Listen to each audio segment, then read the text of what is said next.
Hi there, this is Dylan, and I don't really know all of what I should say for this video.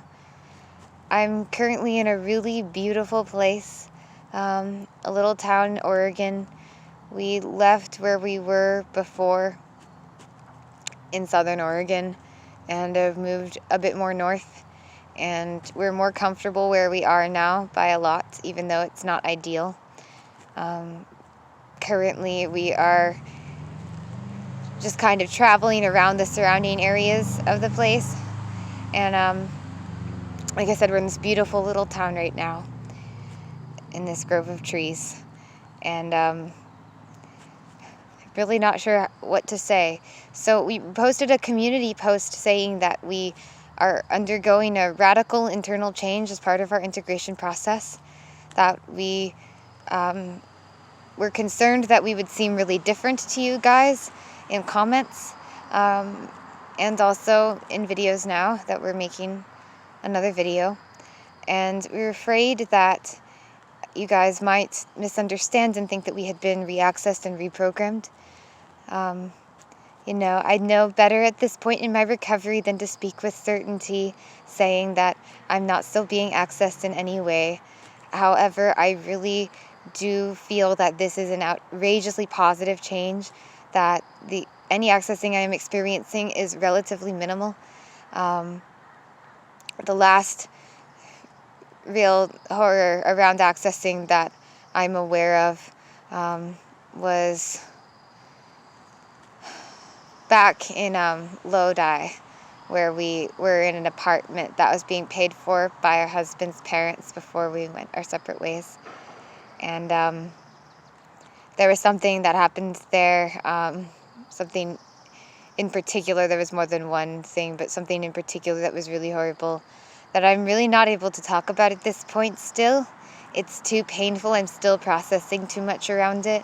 But it involved someone who I'm pretty sure is of relation to me. I wasn't totally aware of it at the time. But anyways, it was someone I'm pretty sure was at least a half-sibling, who was antisocial in personality, to say the least. And it was very disturbing.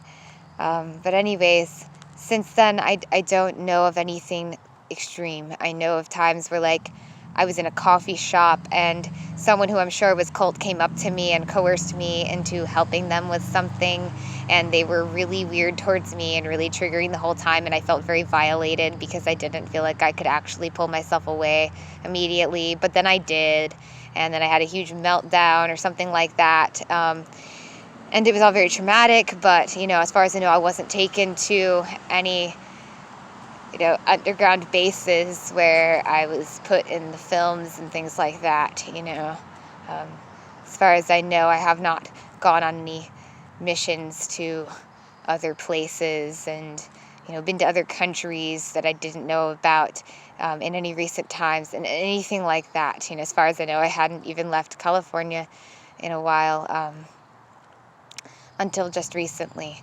So, that doesn't mean that that's the whole story, because of how MK Ultra and DID are, but that is the best of my knowledge right now.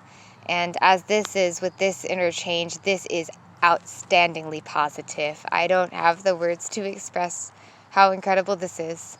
We're experiencing core fusion with our core inner child, light and joy center that is just absolutely, I don't have the words. I really don't. I'm hoping that the way that I come off right now is just something that people can connect with.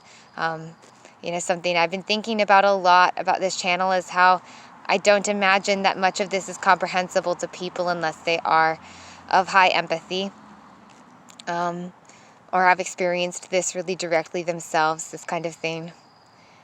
Because it seems like there's just... I'm sorry, it seems like the sync is off. I can see that my lips are moving in a way that is not matching the sounds exactly, and I'm worried that maybe I'm just processing it weird, that I'm dissociated, but also maybe this video is kind of messed up, so I apologize if it's like that, and if it proves to be, I will put a warning about it in the description. So anyways, that was really triggering. That's a big trigger for me. I get really triggered by things like that. I apologize for saying that word 3 times. I try not to repeat things much, especially in threes, as I know how activating that can be for a lot of people, including myself, and I don't want to be activating myself here. So I don't really know what to say, just that I'm experiencing profound inner shifts. I do not have a way to express. Like, it's just inexpressible. My thinking is radically changing. I just remembered something that I was saying a bit ago to my husband that I think might help people understand. It might still sound weird, but it might be a little bit more clarifying.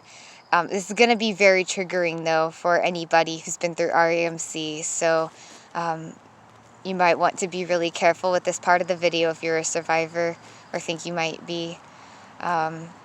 This has to do with duality, but this is a positive thing. So I feel as though I was cut in two before. And while we've talked about having these huge core integrations where like halves of us become whole, this is a whole other level of it. Like nothing that we have ever experienced compares to this at all. Like, it's completely new. It cannot be related with. No experience from our past can relate with this. But we really feel like on a much core level, like universes beyond level, incomparably different level. We were bisected and now we are becoming one. And while we're still multiple and have parts and lots of memories that we have not processed, at the same time, we feel like we're becoming a whole person. And it's just so core and so beautiful, and we just feel so in line with the flow of life. We feel like we are where we are supposed to be, and as challenging as things are right now, being homeless, we have never, ever in our lives felt anywhere near as good as we feel now. We truly feel as though our inner experience being the person we are, our light is so bright that it's like blinding. Like, we feel shocked, truly shocked by how bright things feel, and we realize that we have successfully been transmuting our traumas in MK Ultra to the point where every bit of horror that we have worked through is now of equal brightness inside to how dark it was before. That we are as bright as the horrors we went through were dark, that, insofar as we have processed them. We still very much have a shadow of things we haven't processed. But of what we have processed, it's been so much that now the light that we have is just overwhelming. And we also want to acknowledge that because of this integration, we can really see how this light was also always intrinsic to us. It's just that it's like we were a spark when we were born, a very bright spark, and then every bit of pain we experienced and every bit of love that we felt all just merged into more love than we could ever possibly conceive of. So yeah, I don't know what else to say. One thing is that we are getting more into offline activism. Still very quiet and introverted, but we are getting more into it. And it's suddenly gotten very serious for us, the drive to do things offline. So, in this way. So what I'm saying is we're going to continue to be online here, but we are going to be changing and evolving as an activist because of things that you guys won't necessarily see, that we won't necessarily be able to talk about for our safety. Mixing our online and offline work could be very potentially dangerous, and while we are not actually trying to hide ourselves very much, we are still not trying to put too much focus on where we are at any given moment. So if you guys see us changing a lot and not being able to express everything about it, that is definitely going to probably be a big part of why.